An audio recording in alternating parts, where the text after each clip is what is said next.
الحمدللہ رب العالمین والصلاة والسلام علی سید الانبیاء والمرسلین اما بعد فاعوذ باللہ من الشیطان الرجیم بسم اللہ الرحمن الرحیم۔ ناظرین محترم، آج ہم حاضر ہوئے ہیں ضرورت مرشد کیوں پارٹ نمبر 2 میں۔ اللہ کریم آپ کی اور ہماری حاضری اپنی بارگاہ بے کس پناہ میں قبول و مقبول فرمائے۔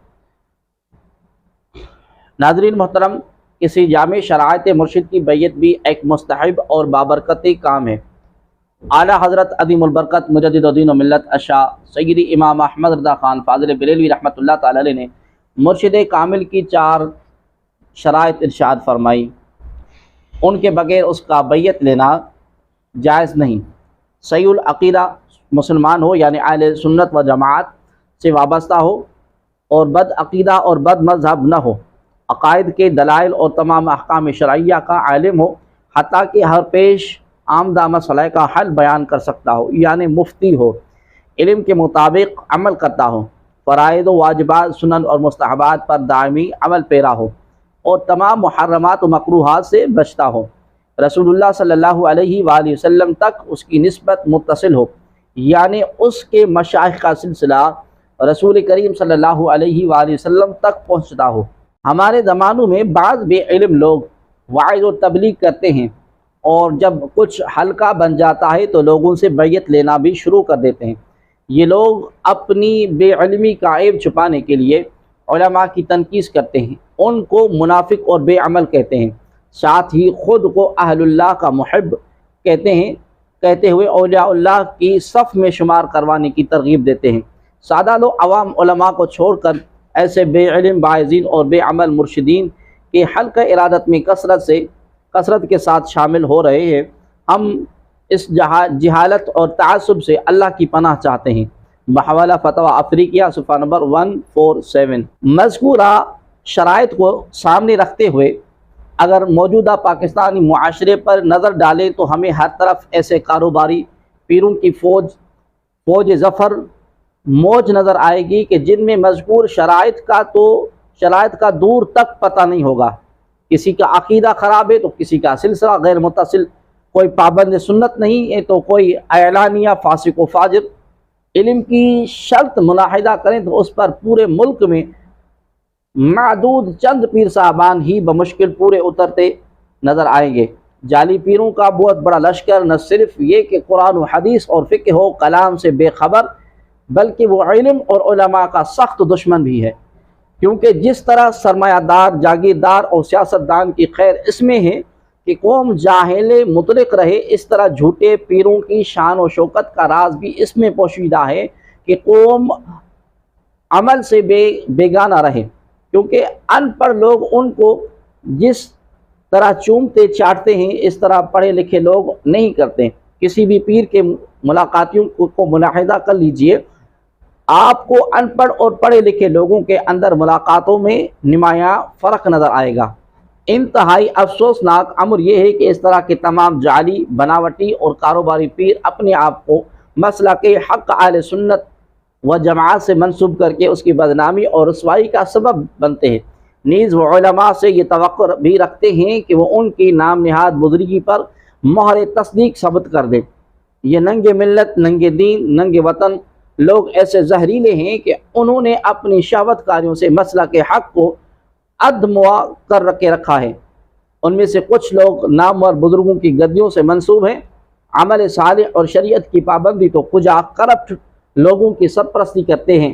رساگیروں سے ان کی دوستیاں ہیں۔ الیکشن میں مسلک کے نام کو استعمال کرتے ہوئے یہ لوگ ممبر اسمبلی بنتے ہیں اور پھر سیکولر جماعتوں کے ساتھ مل کر انہی کے ایجنڈے کو فروغ دینے کا باعث بنتے ہیں۔ اس تمام خرابی کی بنیاد در حقیقت ان کاروباری مولویوں نے فراہم کی ہے جو انہیں معمولی خدمت کے عوض لوگوں کے سامنے غوث زماں، قطب عالم، شہنشاہ ولایت وغیرہ بنا کر پیش کرتے ہیں۔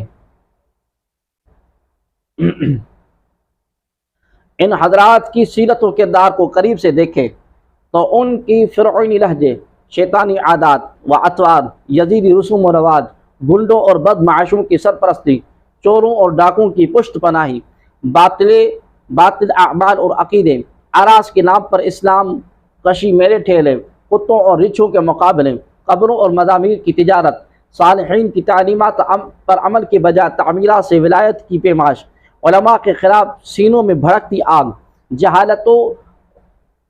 جہالت میں اپنی مثال آپ، دین و شریعت کی بات پر منہ سے نکلتے انگارے، نماز روزے کے وقت آنے پر مرض اس حال، زکوٰۃ و جہاد کا نام سنتے ہی پیٹ میں درد کولنج، غیر محرم عورتوں کو بے پردہ مرید کرنا، ان سے ٹانگیں دبوانا، یہ ہیں وہ کالے کرتوت جو ان پیروں کے نام اعمال میں درج ہیں۔ اگر آپ ان کے کفریہ، شرکیہ اور مبالغہ آمیز اشعار پر مصنوعی طور پر بدمست ہو کر جھومنے اور ناچنے والے جاہل مریدوں کو دیکھیں تو گویا انہیں ذبح کیا جا رہا ہے۔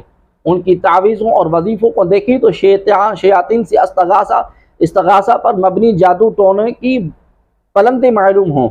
ان کے مقدس مسندوں کو دیکھیں تو ان پر کسی نیک سے نیک آدمی کا بیٹھ جانا یا صرف پاؤں لگ جانا بھی اعلیٰ درجے کی گستاخی شمار ہو۔ پھر پیران عظام کے ان گدیوں میں بھی مال و جائیداد کی طرح وراثت چل نکلی، کیونکہ یہ بھی اب ایک منافع بخش کاروبار بن چکا ہے۔ باپ کی گدی پر اولاد ہی بیٹھے گی، خواہ وہ کیسی ہی کیوں نہ ہو۔ کسی مرید کی کیا مجال کہ وہ پیر کی سجادگی کا حقدار ٹھہرے، خواہ کیسا ہی راضی و غزالی کیوں نہ ہو۔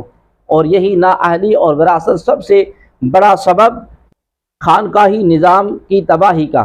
دنیا کے ہر کام، ہر فن اور پیشے کی طرح فن روحانیت یعنی سلوک الی اللہ طے کرنے اور حق تبارک و تعالیٰ کا قرب و معرفت حاصل کرنے کے لیے استاد کی ضرورت ہے۔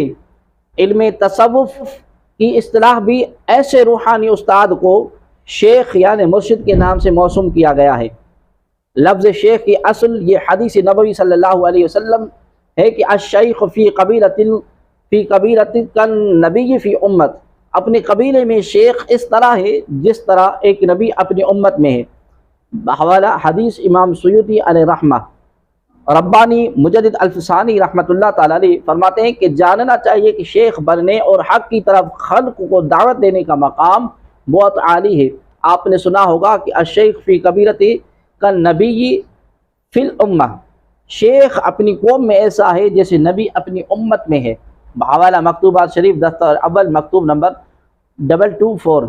جس طرح اللہ تبارک و تعالی جل جلالہ تک پہنچنے کے لیے بغیر پیغمبر کی ضرورت ہے، اس طرح رسول اللہ صلی اللہ علیہ وآلہ وسلم تک پہنچنے کے لیے مرشد یعنی شیخ طریقت کی حاجت ہے۔ اور یہ بات اظہر من الشمس ہے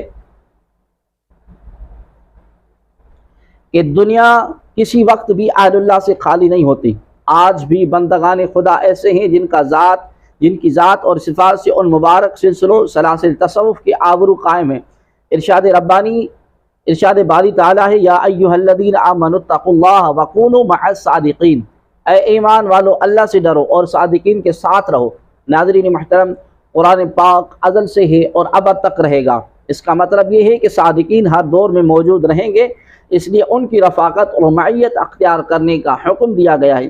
اگر وہ بالکل ختم ہو جائیں تو پھر یہ آیت قرآنی ساقط العمل ہو جائے گی اور یہ قرآن کی شان کے خلاف ہے۔ صاحب کتاب اللمع لکھتے ہیں کہ قرآن مجید کے الفاظ صادقین، مقربون، متوکلین، مخلصین، سارعین الی الخیرات، اولیاء، ابرار اور شاہدین سے صوفیہ اہل اللہ ہی مراد ہیں۔ اور اہل طریقت کی حقانیت پر حضرت موسیٰ علیہ السلام کا جناب خضر علیہ السلام سے یوں مستدعا ہونا، هل اتبعک علی ان تعلمنی مما علمت رشدا، آیا میں آپ کے پیروی کروں اس شرط پر کہ آپ اپنے خدا داد علم سے مجھے اصلاح اور تقوی کی تعلیم دیں۔ کسی دنیاوی غرض پر مبنی نہ تھا، بلکہ یہ واقعہ اس بات پر دلالت ہے کہ جس طرح علم شریعت حاصل کرنا فرض ہے، اسی طرح علم حقیقت اور معرفت حاصل کرنا بھی فرض ہے۔ اور علم سلوک و معرفت کسی شیخ کامل کی صحبت اور اس کی رشد و ہدایت ہی سے حاصل ہوتا ہے۔ قرآن حکیم میں اللہ جل شانہ نے ضرورت شیخ کو یوں بیان فرمایا، یا ایھا الذین آمنوا اتقوا اللہ وابتغوا الیہ الوسیلۃ وجاہدوا فی سبیلہ لعلکم تفلحون، اے ایمان والو اللہ سے ڈرو اور تلاش کرو وسیلہ اس تک رسائی کے لیے، اور اس کی راہوں میں جہاد کرو تاکہ تم کامیاب ہو جاؤ۔ اس آیت مبارکہ سے دو باتوں کا حکم نازل ہوا، اول حق تبارک و تعالی تک رسائی حاصل کرنا، اور دوسرا اس تک رسائی کرنے کے لیے وسیلہ تلاش کرنا۔ وسیلے سے مراد وہ ہادی مرشد یا پیر ہے جس نے راہ سلوک طے کیا ہو، راستے کے نشیب و فراز سے واقف ہو اور خدا رسیدہ ہو۔ بعض لوگ لفظ وسیلہ سے مراد ایمان لیتے ہیں اور کہتے ہیں کہ قرآن حدیث ہمارے پاس موجود ہے، لہذا ان سے بڑھ کر کون سا وسیلہ ہوگا۔ ان کا یہ فرمان بالکل درست ہے، لیکن قرآن و حدیث کو سمجھنے کے لیے بھی تو کسی عالم کی ضرورت ہوتی ہے، اور یہ عالم یا مولوی وسیلہ ہے قرآن و حدیث کا علم سمجھانے میں۔ جیسا کہ ہم اس موضوع کے شروع میں عرض کر چکے ہیں کہ ہر کام کے لیے استاد کی ضرورت ہوتی ہے، اور استاد وسیلہ ہوگا۔ اس وسیلے کے بغیر کوئی فن نہیں سکھا سکتا، کوئی فن نہیں سیکھا جا سکتا۔ اللہ جل شانہ فرماتا ہے فَاسْأَلُوا أَهْلَ الذِّكْرِ إِن كُنتُمْ لَا تَعْلَمُونَ، اہل ذکر یعنی جاننے والوں سے پوچھو اگر تم نہیں جانتے۔ اللہ تبارک و تعالی نے خود وسیلہ پکڑنے، اہل ذکر سے پوچھنے اور صادقین کے پاس بیٹھنے کا حکم فرمایا۔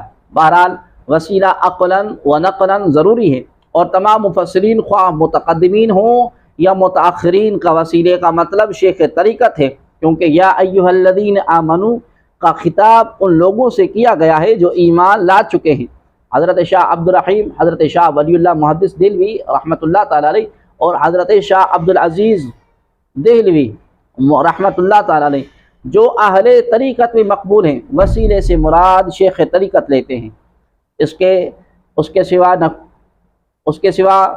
نہ اللہ جل شانہ تک رسائی اور قرب حاصل ہوتا ہے، اور نہ ہی راستے کا علم ممکن ہو سکتا ہے۔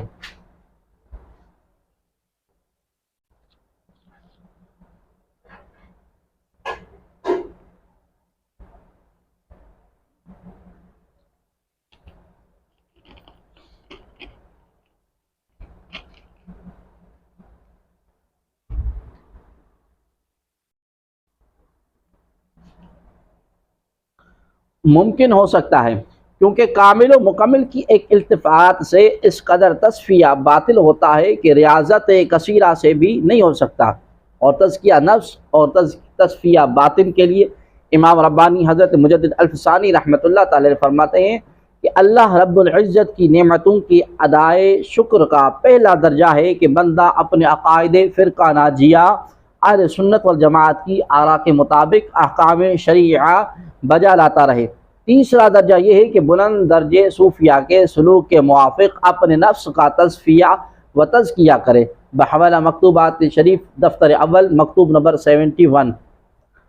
اگر ان دو امور میں پختہ ہو جاؤ تو پھر کوئی غم نہیں۔ ایک تو صاحب شریعت علیہ السلام کی متابعت، اور دوسری شیخ طریقہ سے محبت و اعتقاد۔ آگاہ رہیں اور التجا تضرع کریں کہ ان دو دولتوں میں فطور نہ آنے پائے، جو کچھ ہو آسان ہے اور اس کی تلافی ممکن ہے، بحوالہ مکتوبات شریف دفتر سوم مکتوب نمبر 13۔ کاملوں سے ملتا ہے یہ گوہر میاں، کاغذوں میں ہے بھلا ہمت کہاں۔ قرآن حکیم میں اللہ جل شانہ نے منصب نبوت کی یوں وضاحت فرمائی کہ هو الذی بعث فی الامیین رسولا منہم یتلو علیہم آیاتہ ویزکیہم ویعلمہم الکتاب والحکمہ۔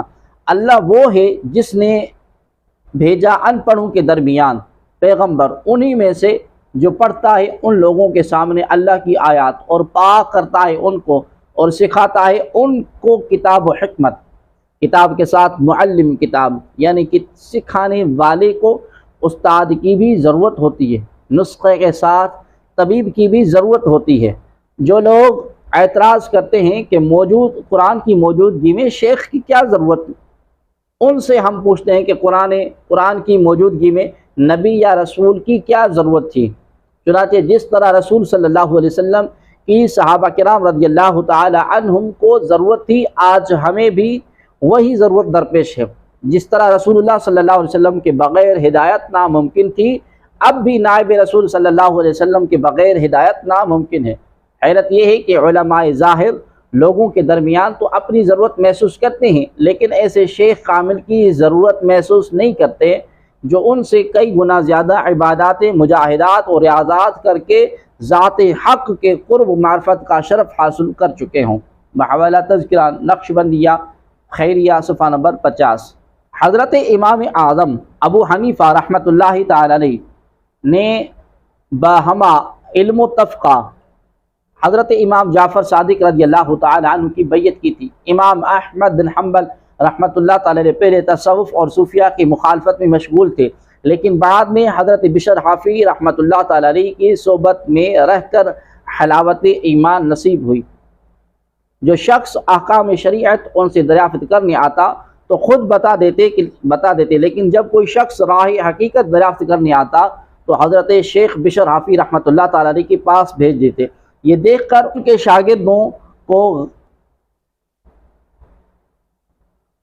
شاگردوں نے عرض کیا کہ آپ اتنے بڑے عالم ہو کر ایک صوفی کے حوالے کیوں کرتے ہیں؟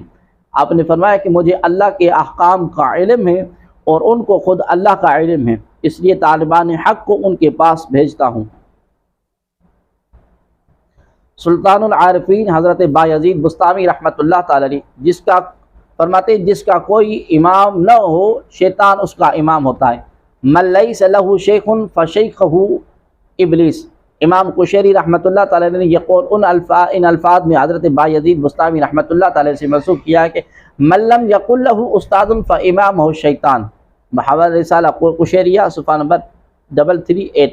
حضرت شاہ عبد العزیز دہلوی رحمۃ اللہ تعالی علیہ حاشیہ قول الجمیل میں فرماتے ہیں کہ وسیلہ سے مراد ارادت و بیعت مرشد کی ہے۔ بحوالہ القول الجمیل شرح شفاء العلیل۔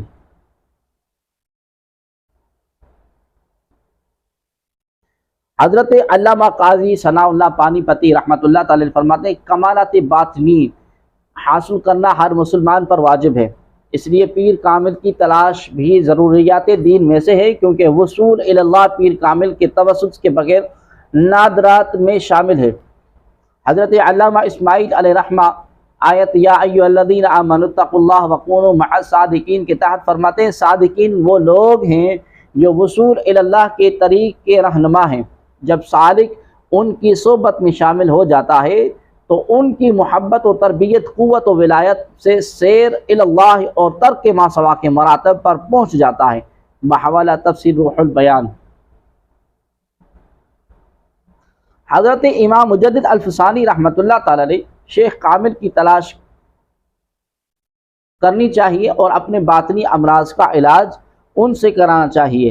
بحوالہ مکتوبات ربانی مکتوب نمبر 230۔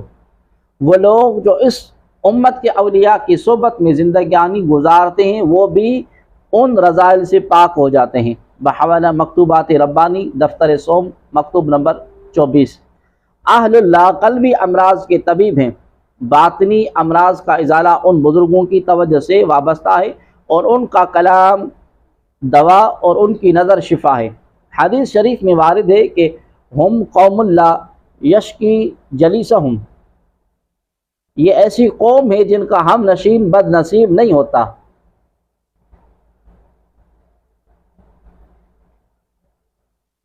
بحوالہ مکتوبات شریف دفتر اول مکتوب نمبر 109۔ پس کامل بنانے والے شخص کی صحبت کبریت احمر ہے اور اس کی نظر دوا اور اس کی باتیں شفا ہیں۔ بحوالہ مکتوبات ربانی دفتر اول مکتوب نمبر 23۔ مشائخ نقشبندیہ سے نسبت ان سے عقیدت اور ان کی مطابعت دین و دنیا دونوں میں باعث سعادت اور ابوالکلام آزاد ان عظیم ہستیوں سے اپنی ارادت ان الفاظ میں ظاہر کرتے ہیں کہ یہی نسبت اور ارادت ایک دولت ہے جو ہم بے مائگان کا کار اور تہی دستان راہ کے لیے توش آخرت اور وسیلہ نجات ثابت ہو۔ اگر اس کے دامن تک ہاتھ نہ پہنچ سکا تو اس کے دوستوں کا دامن پکڑ سکتے ہیں۔ اللہ تبارک و تعالی اس کی راہ میں ثبات و استقامت ورزی عطا فرمائے اور اس کے دوستوں کی محبت و ارادت سے ہمارے قلوب ہمیشہ معمور آباد رہیں۔ اللہ جل شانہ فرماتا ہے یوم ندعو کل اناس بامامہم، قیامت میں سب کو امام کے ساتھ بلائیں گے۔ اگر شیخ طریقت یا پیر مرشد نہ ہو تو کس کے ساتھ اٹھیں گے؟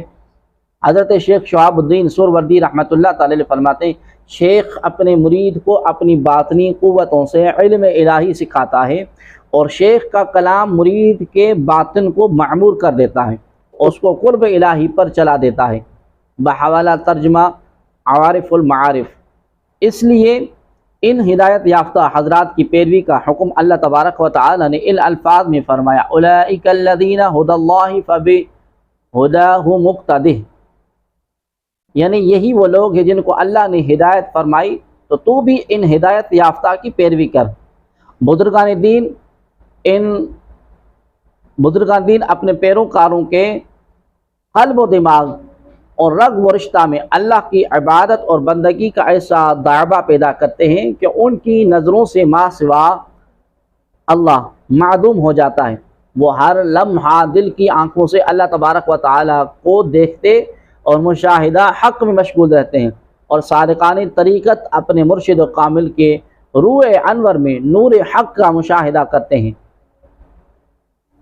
حضرت مولانا روم رحمۃ اللہ تعالی فرماتے ہیں فیض حق اندر کمال اولیاء، نور حق اندر جمال اولیاء، ہر کے خواہدم نشینی باخدا اور نشیدہ در حضور اولیاء، چون شوی دور از حضور اولیاء در حقیقت گذشتہ دور از خدا، یک زمانہ صحبت با اولیاء بہتر از 100 سالہ طاعت بیریا۔ بعض نادان لوگ تصور شیخ کو شرک کہتے ہیں، حالانکہ یہ شرک نہیں، اس کے شرک نہ ہونے کی سب سے بڑی دلیل یہ ہے کہ اس کی تعلیم سلف صالحین سے چلی آتی ہے اور شیخ مشائخ اور مشائخ طریقت نے اس کو ہدایت و رہنمائی کا ایک ذریعہ سمجھا ہے۔ اس میں نہ شیخ کی عبادت ہوتی ہے اور نہ ہی شیخ کا ذکر ہوتا ہے، بلکہ اپنے دل پر گندہ خیالات کو ایک طرف باندھ لینا ہے اور شیخ کو اپنے اللہ کے درمیان ہادی اور رابطہ سمجھنا ہے، جیسے قعبہ عابد و معبود کے درمیان رابطہ ہے، نماز و زکوٰۃ سب عابد معبود کے درمیان رابطہ ہے، اسی طرح مرید اور اللہ کے درمیان رابطہ ہے۔ اللہ تعالیٰ جو کچھ دیتا ہے مرشد کے ہاتھ سے دیتا ہے، اس لیے مرید صادق کے لیے لازم ہے کہ باادب بیٹھ کر اپنے مرشد کی تصویر کو دل میں پکائے اور نعمت فیض حاصل کرے اور یہ اعتقاد رکھے کہ شیخ مظہر حق ہے جس کو اللہ تعالیٰ نے میرے فیض دینے کے واسطے مقرر کیا ہے۔ امت مسلمہ کے اولیاء اللہ میں بیعت کا طریقہ تواتر کے ساتھ ثابت ہے۔ درویشی یا فقیری تب تک حاصل نہیں ہوتی جب تک کسی شیخ وقت کی بیعت نہ کی جائے، کیونکہ طریقت کی خاردار راہ میں سالک کو قدم قدم پر قطاع الطریق کا ہاتھ چڑھنے کا خطرہ درپیش ہوتا ہے۔ حدیث رسول مقبول صلی اللہ علیہ وسلم میں الرفیق ثم الطریق، پہلے ہم سفر بعد سفر۔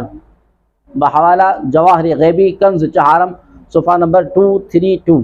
حضرت مولانا جلال الدین رومی رحمۃ اللہ تعالی علیہ فرماتے ہیں یار باید راہ تنہا مرد از سر خود اندر دی صحرا مرد، ہر کے او بے مرشد در راہ شد، او زغولا گمراہ در چاہ شد، گر نباشد سایہ پیرا فضول بس تیرا سرگشتہ دارد بانگ گول۔ بیعت کا لفظ بے سے بنا ہے جس کی بنا کی معنی بیچنا فروخت کرنا ہے، چونکہ مرید شیخ طریقت کے ہاتھ پر بک جاتا ہے لہذا اس سے بیعت ہو گیا۔ اصطلاحی طور پر بیعت اس تغیر حال کو کہتے ہیں جو بندہ شیخ یا مرشد کے واسطے سے اپنا سب کچھ اپنی مرضی سے چھوڑ کر اپنے مالک و خالق کی رضا کو اپنا نصب العین قرار دے۔ سلسلے میں مرشد یا شیخ طریقت کچھ حکم دے تو اس پر چوں چرا عمل کرے۔ حیات بشرا کے ایک ایک لمحے میں شیخ مرید کا خضر راہ ہوتا ہے، اور مرید بھی اپنے علم و عقل اور انا و خودی سے دستبردار ہو کر شیخ کے سامنے ایسی مکمل سپردگی کرتا ہے کہ کسی معاملے میں وہ صاحب اختیار نہیں رہتا۔ شیخ کے سامنے مرید کی وہی حیثیت ہوتی ہے جو غسال کے ہاتھ میں مردہ کی ہوتی ہے، جس طرح چاہے الٹتا پلٹتا رہے۔ بحوالہ لطائف اشرفیہ جلد نمبر اول صفحہ نمبر 174۔ بیعت جب کسی شیخ کامل کے دست حق پر کی جاتی ہے تو مع آداب و شرائط و سلسلہ شیخ کے کامل توسط سلسلہ بسلسلہ جناب سید المرسلین صلی اللہ علیہ وسلم تک پہنچتی ہوئی اللہ رب العزت پر ختم ہوتی ہے۔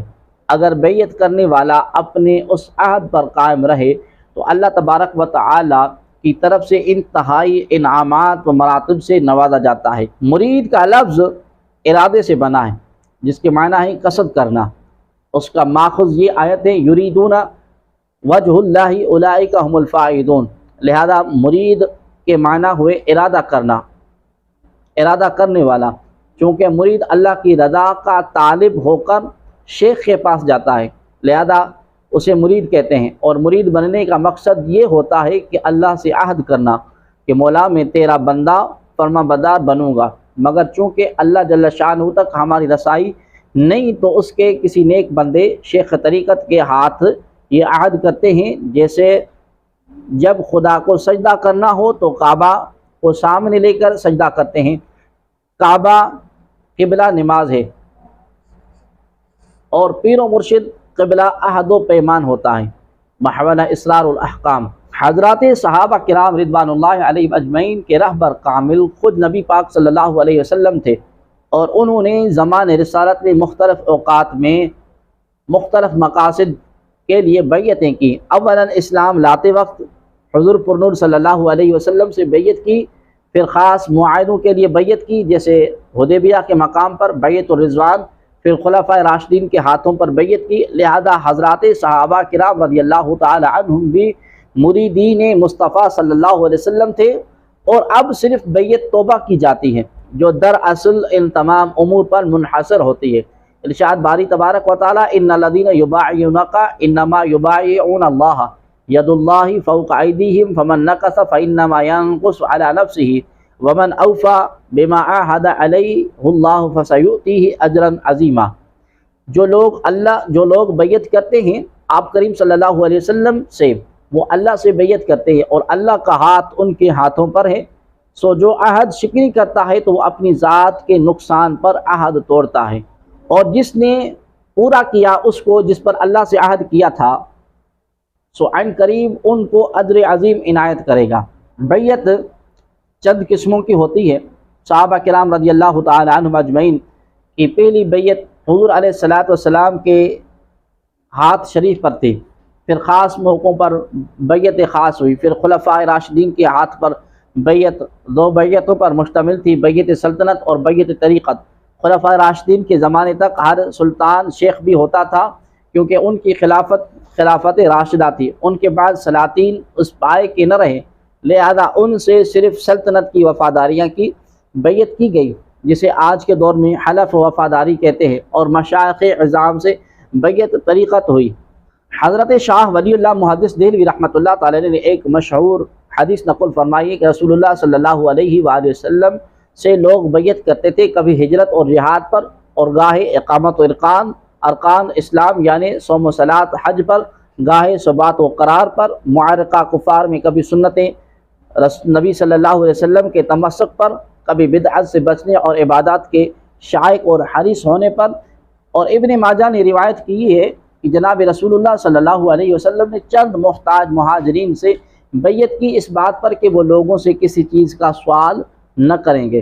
بحوالہ القول الجمیل فی شرح شفاء العلیل صفحہ نمبر 13۔ رسول اللہ صلی اللہ علیہ وآلہ وسلم خلیفۃ اللہ تھے، معلم قرآن و حدیث تھے، اور امت کا تزکیہ فرمانے والے تھے، اس لیے ان کا فعل ان کے خلفاء کے واسطے ہو گیا۔ بحوالہ قول الجمیل فی شرح شفاء العلیل۔ اس لیے حضور پرنور صلی اللہ علیہ وآلہ وسلم کے بعد باوجود دین کامل مکمل ہونے کے لیے جمیع صحابہ کرام رضوان اللہ علیہم اجمعین نے حضرت سیدنا صدیق اکبر رضی اللہ تعالی عنہ کی بیعت خلافت و توحید کی، جیسا کہ حضور علیہ الصلوۃ والسلام نے فرمایا اتبعوا بالذین من بعدی ابو بکر و عمر، یعنی میرے بعد ابو بکر و عمر رضی اللہ تعالی عنہم کی تابعداری کرو۔ اور صحابہ کرام رضی اللہ تعالی عنہم نے حضرات خلفاء راشدین رضی اللہ تعالی عنہم، حضرت ابو بکر صدیق رضی اللہ تعالی عنہ، حضرت عمر فاروق، حضرت عثمان غنی، حضرت علی رضی اللہ تعالی عنہم کی بیعت فقط خلافت کی بیعت نہیں بلکہ باطنی امور میں بھی بیعت کی تھی۔ مفسر قرآن حضرت قاضی ثناء اللہ پانی پتی رحمۃ اللہ تعالی بصراحت فرماتے ہیں کہ حضرت مجدد رضی اللہ تعالی عنہ فرمودہ کہ صحابہ کرام رضی اللہ تعالی عنہم بعد رسول کریم صلی اللہ علیہ وسلم بیعت ابو بکر و عمر عثمان علی رضوان اللہ علیہم اجمعین کردند۔ مقصود عظیم بیعت فقط امور دنیا نہ بود بلکہ کسب کمالات باطنی ہم بود۔ بحوالہ ارشاد الطالبین صفحہ نمبر 125، یعنی حضرت مجدد رضی اللہ تعالی عنہ نے فرمایا کہ صحابہ کرام رضی اللہ تعالی عنہ نے رسول کریم صلی اللہ علیہ وآلہ وسلم کی بیعت کے بعد حضرت ابو بکر، حضرت عمر، حضرت عثمان غنی، حضرت علی رضی اللہ تعالی عنہم کے بیعت کی، اس بیعت کا مقصد صرف دنیوی امور دنیا ہی نہ تھا بلکہ کمالات باطنی کا حصول بھی تھا۔ حضرت شاہ ولی اللہ محدث دہلوی رحمۃ اللہ تعالی فرماتے ہیں خلفاء راشدین رضی اللہ تعالی عنہم کے بعد ملوک و سلاطین میں بیعت یعنی بیعت توبہ تقوی معدوم ہو گئی تو حضرات صوفیہ نے فرصت کو غنیمت جان کر سنیت بیعت اختیار کی، چنانچہ توبہ اور ترک معاصی کا عزم کرنا اور تقوی کی رسی کو مضبوطی سے پکڑنا امر مخفی ہے اور پوشیدہ ہے تو بیعت کو اس کے قائم مقام کر دیا۔ بحوالہ القول الجمیل صفحہ نمبر 17۔ ان شواہد کی روشنی میں یہ بات اظہر من الشمس ہے کہ سالک کے لیے مرشد یا شیخ طریقت کی تلاش ضروری اور لازمی ہے، کیونکہ شیخ یا مرید کے بغیر تربیت و تزکیہ اخلاق ناممکن ہے۔ جس طرح امت ہدایت و رہنمائی کے لیے نبی کی محتاج ہوتی ہے، اس طرح طالب بھی شیخ کا محتاج ہوتا ہے۔ نبوت کے بعد نیابت سے فاضل کوئی درجہ نہیں ہے، اور یہ نیابت خلق کو رسول اللہ صلی اللہ علیہ وآلہ وسلم کے طریقے پر حق تبارک و تعالی کی دعوت دینا ہے۔ اس سے مراد یہی نیابت ہے۔ حدیث رسول صلی اللہ علیہ وسلم ہے الشیخ فی قومہ کالنبی فی امتہ، یعنی شیخ اپنی قوم میں ایسا ہے جیسے نبی اپنی امت میں۔ شیخ طریقت کی تلاش اور جستجو میں طالب کو اس بات کا خیال رکھنا چاہیے کہ وہ ہر انسان کے ہاتھ میں اپنا ہاتھ نہ دے دے، بلکہ جس طرح جسمانی بیماری کے لیے خاص کسی حاذق طبیب کی ضرورت ہوتی ہے، اسی طرح باطنی یا روحانی بیماریوں کے لیے بھی مرشد کامل کی ضرورت ہوتی ہے۔ اگر نیم حکیم جان کے لیے خطرہ ہوتا ہے تو ناقص شیخ طالب کے ایمان کے لیے خطرہ ہوتا ہے۔ نیم حکیم مرض کی صحیح تشخیص نہیں کر سکتا، اسی طرح ناقص شیخ تربیت سالک نہیں کر سکتا۔ اس لیے بیعت کرنے والے کو کسی مرشد کامل جو کہ صحیح جانشین مصطفیٰ صلی اللہ علیہ وسلم ہو کی بیعت کرنی چاہیے، ورنہ بجائے فائدہ کے نقصان و ضرر کا احتمال زیادہ ہے۔ مرید کامل ہی اس کو واصل باللہ کر سکتا ہے۔ عارف کامل حضرت میاں محمد بخش علیہ رحمہ فرماتے ہیں مرد ملے تے درد نہ چھوڑے، اوگن دے گن کردہ، کامل لوگ محمد بخشا لال بنا پھردا۔ پیر ناقص کی مثال ایسی ہے کہ وہ مریض جو طبیب ناقص سے علاج کرائے، وہ در حقیقت اپنے مرض میں زیادتی کر رہا ہے، اگرچہ ابتدا میں اس کی دوا قدر تخفیف کر دے، مگر فی الحقیقت وہ عین ضرور نقصان ہے۔ بحوالہ مکتوبات شریعت دفتر اول مکتوب نمبر 61۔ دوسری جگہ فرماتے ہیں کہ دنیا آخرت کی کھیتی ہے، اس شخص پر افسوس ہے جس نے اس میں کچھ نہ کمایا۔ اور جاننا چاہیے کہ زمین کو خالی رکھنا دو طرح پر ہے، پہلے یہ کہ اس میں کچھ نہ بوئے، اور دوسرا یہ کہ اس میں خبیث اور ردی تخم ڈالے اور بیج ضائع کرنے کی۔ یہ دوسری قسم ضرر فساد میں پہلی قسم سے بہت زیادہ ہے، جیسا کہ مخفی اور پوشیدہ نہیں۔ بیچ کی خرابی اور فساد یہ ہے کہ انسان پیر ناقص سے طریقہ اخذ کرے اور اس کے راستے پر چلے، کیونکہ پیر ناقص اپنی خواہش نفس کا تابع اور پیروکار ہوتا ہے، اور جس چیز میں ہوائے نفس کی آمیزش ہو تو وہ خوش خواہش نفس کی ہی معاونت کرے گی۔ اس طرح تاریکی پر تاریکی میں اضافہ ہوگا۔ دوسری خرابی یہ ہے کہ پیر ناقص اللہ سبحانہ و تعالی تک پہنچانے والے رستوں اور نہ پہچانے والوں راستوں میں تمیز نہیں کر سکتا، کیونکہ وہ خود اب تک غیر واصل ہے، تو طالب کو بھی گمراہی میں ڈال دے گا جس طرح خود گمراہی میں پڑا ہے۔ بحوالہ مکتوبات دفتر اول مکتوب نمبر 23۔ آج کل زندگی کے ہر شعبے میں مکار اور گندم نما جو فروشوں کی اکثریت ہے، اور اصل و نقل کی تمیز جوئے شیر لانے کے مترادف ہے۔ آج کل خالص اور ضروریات زندگی اور ادویات ملنا بھی محال ہے، لیکن دنیا کے کام چل رہے ہیں۔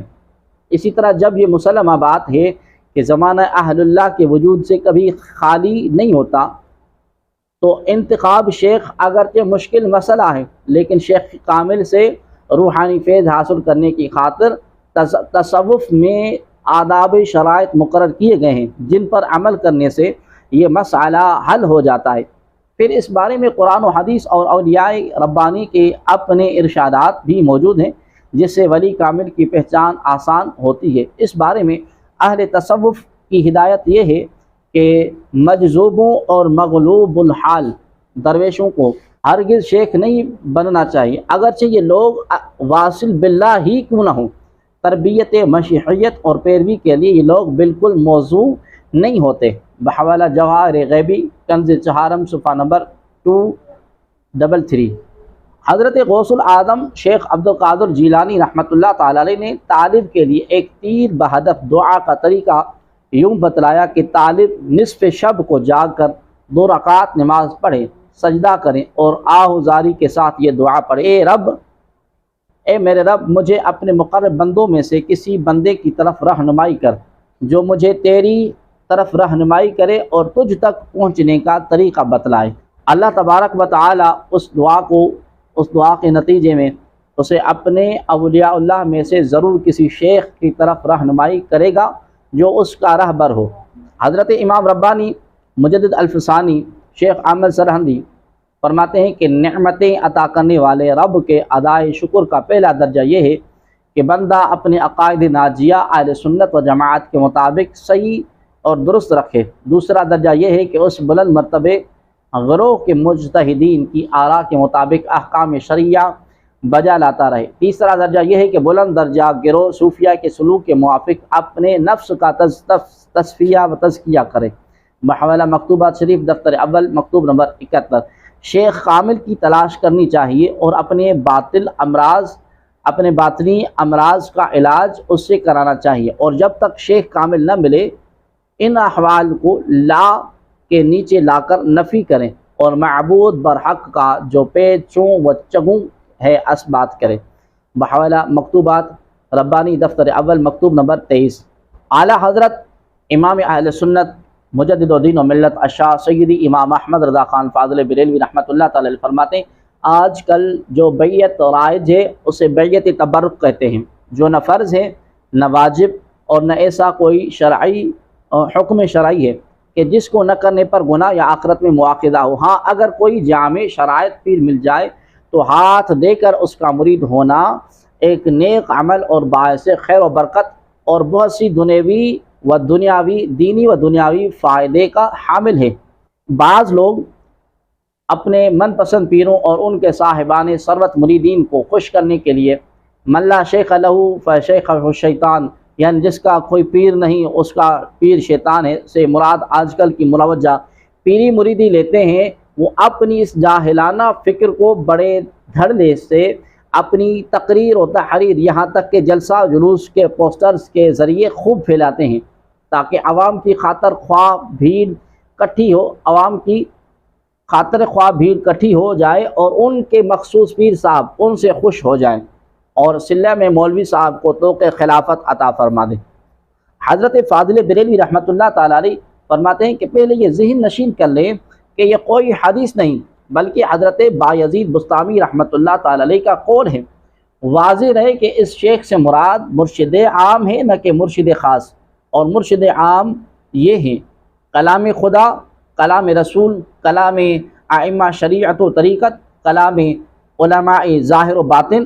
اس سلسلہ صحیحہ پر کہ عوام کا ہادی، کلام علماء، علماء کا رہنما، کلام ائمہ کا مرشد، کلام رسول، رسول کا پیشوا، کلام خدا، سنی صحیح العقیدہ کہ ائمہ کرام کو مانتا، تقلید ائمہ ضروری جانتا، اولیاء کرام کا سچا معتقد، تمام عقائد میں راہ حق پر مستقیم، وہ ہرگز بے پیر نہیں، وہ چاروں مرشدان پاک یعنی کلام خدا اور رسول، ائمہ کرام، علماء ظاہر و باطن اس کے پیر ہیں، اگرچہ بظاہر کسی خاص بندہ خدا کے دست ہاتھ مبارک پر شرف بیعت سے مشرف نہ ہوا ہو۔